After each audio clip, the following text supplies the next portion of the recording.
Kisah Ashabul Ukhdud. Dahulu kala ada seorang raja zalim yang memimpin sebuah perkampungan. Ia memerintahkan rakyatnya untuk menyembah dirinya dan menjadikannya sebagai Tuhan. Sang raja ini memiliki seorang penyihir pribadi yang sudah tua. Dia berkata kepada sang raja, "Aku ini sudah tua, tolong pilihkan untukku seorang pemuda agar aku ajarkan padanya ilmu sihirku." Maka sang raja pun membawakan pemuda pilihannya untuk diajari sihir oleh sang penyihir. Akan tetapi Allah Ta'ala menginginkan kebaikan untuk si pemuda ini. Di tengah perjalanannya menuju sang penyihir, ia bertemu dengan seorang ahli ibadah yang taat kepada Allah. Ia duduk dan mendengarkan setiap perkataan yang keluar dari ahli ibadah ini. Dan ia pun terkesima dengan ucapannya. Suatu hari, pemuda ini tengah berjalan. Tiba-tiba ada seekor hewan besar yang menghalangi jalan manusia. Pemuda ini berkata, "Hari ini aku akan membuktikan siapa yang lebih hebat. Apakah si penyihir atau sang ahli ibadah?" Maka ia mengambil sebuah batu sambil berkata, "Ya Allah, kiranya ajaran sang ahli ibadah lebih engkau cintai daripada ajaran si penyihir. Bunuhlah hewan ini agar orang-orang bisa berjalan kembali." Kemudian ia melemparkan batu ke arah hewan tersebut. Dan hewan tersebut pun mati. Orang-orang bisa kembali melewati jalan tersebut. Setelah kejadian itu, sang pemuda menemui ahli ibadah dan menceritakan kisah tersebut. Sang ahli ibadah menimpali cerita sang pemuda sambil berkata, "Anakku, hari ini engkau lebih hebat dariku. Dan sungguh engkau akan diuji. Kalau saja engkau memang benar diuji, jangan pernah beritahu keberadaan diriku." Di antara keistimewaan pemuda ini, ia dapat menyembuhkan orang buta, sakit kusta, dan mengobati berbagai macam penyakit manusia. Sampailah kabar kehebatan pemuda tersebut ke telinga sekretaris raja yang buta. Maka ia pun mendatangi si pemuda dengan membawa hadiah yang berlimpah. Ia berkata, "Wahai pemuda, seluruh hadiah ini akan menjadi milikmu kalau engkau berhasil menyembuhkanku." Sang pemuda ini pun menjawab, "Aku tidak bisa menyembuhkan siapapun, yang menyembuhkan itu Allah. Kalau engkau mau, berimanlah kepada Allah, lalu aku akan doakan engkau agar Allah menyembuhkanmu." Maka sekretaris raja yang buta itu beriman kepada Allah dan Allah pun menyembuhkannya. Ketika ia kembali pada raja, sang raja pun bertanya, "Siapa yang mengembalikan penglihatanmu?" Ia pun menjawab, "Tuhanku." Sang raja kaget, "Kamu punya Tuhan selainku?" Sekretaris pun menjawab, "Tuhanku dan Tuhanmu adalah Allah." Sang raja pun marah dan mulai menyiksa sekretarisnya tersebut. Sampai pada akhirnya sang sekretaris memberitahu tentang si pemuda. Didatangkanlah pemuda tersebut. Sang raja berkata, "Anakku, engkau sudah sampai ke derajat yang luar biasa dalam ilmu sihir, hingga bisa menyembuhkan orang buta dan penyakit kusta, serta banyak kehebatanmu lainnya." Sang pemuda itu menjawab, "Aku tidak bisa menyembuhkan siapapun. Yang menyembuhkan itu adalah Allah." Raja pun menyiksa si pemuda, hingga akhirnya ia terpaksa memberitahu tentang si ahli ibadah. Didatangkanlah sang ahli ibadah, kemudian ia dipaksa kembali pada agama sebelumnya. Namun ia menolak. Maka dibawahlah sebuah gergaji raksasa dan diletakkan di tengah-tengah kepalanya sehingga terbelah tubuhnya menjadi 2 bagian. Kemudian didatangkanlah pula sekretaris raja. Ia pun dipaksa kembali pada agama sebelumnya. Namun ia menolak.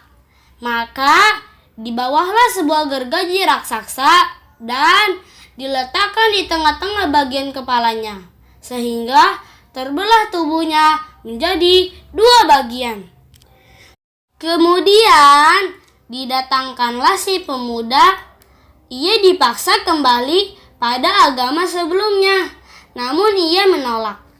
Raja berkata, "Bawa ia ke puncak gunung, paksa ia kembali ke agamanya yang dulu.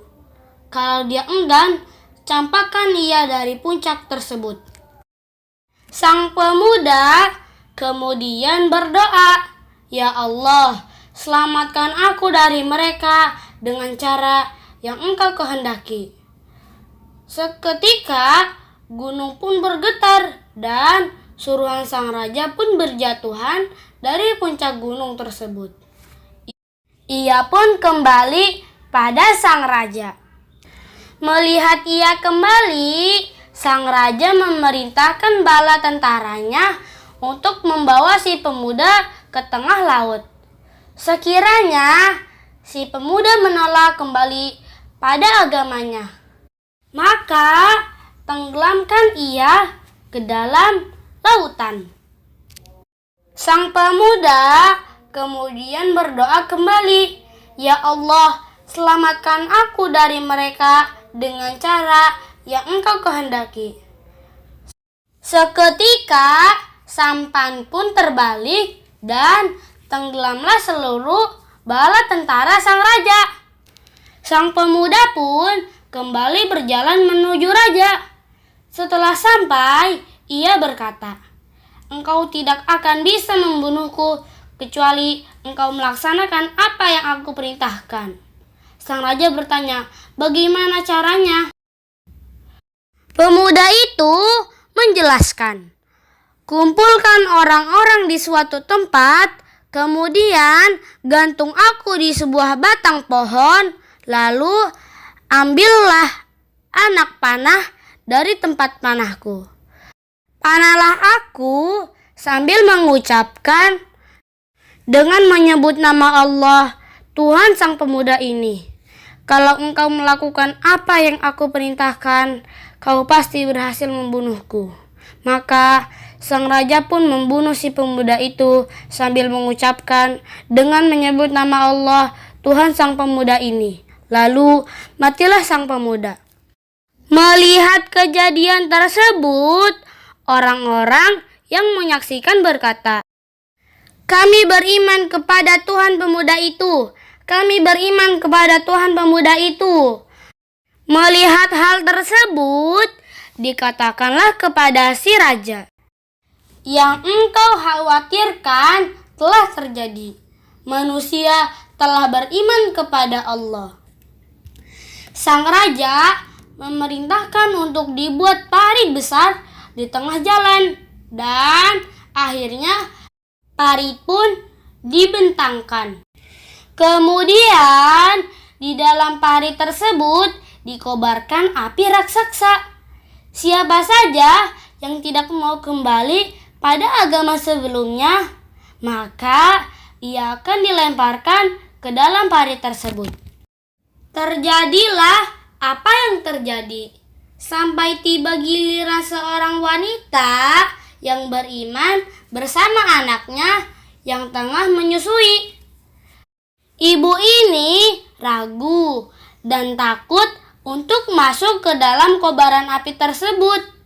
Tiba-tiba anaknya yang tengah menyusui berbicara, "Ibuku, jangan takut, dan jangan ragu, engkau berada di atas kebenaran. Mereka itu adalah Ashabul Ukhdud yang Allah ceritakan kisahnya di dalam surat Al-Buruj. Allah Subhanahu wa Ta'ala berfirman, قتل أصحاب الأخدود النار ذات الوقود إذ هم عليها قعود وهم على ما يفعلون بالمؤمنين شهود وما نقموا منهم إلا أن يؤمنوا بالله العزيز الحميد الذي له ملك السماوات والأرض والله على كل شيء شهيد. Binasalah orang-orang yang membuat parit, yaitu para pembesar Najran di Yaman, yang berapi yang mempunyai kayu bakar. Ketika mereka duduk di sekitarnya, sedangkan mereka menyaksikan apa yang mereka perbuat terhadap orang-orang mukmin. Dan mereka menyiksa orang-orang mukmin itu hanya karena orang-orang mukmin itu beriman kepada Allah yang Maha Perkasa lagi Maha Terpuji, yang memiliki kerajaan langit dan bumi, dan Allah Maha menyaksikan segala sesuatu. Quran Surat Al-Buruj ayat 4-9.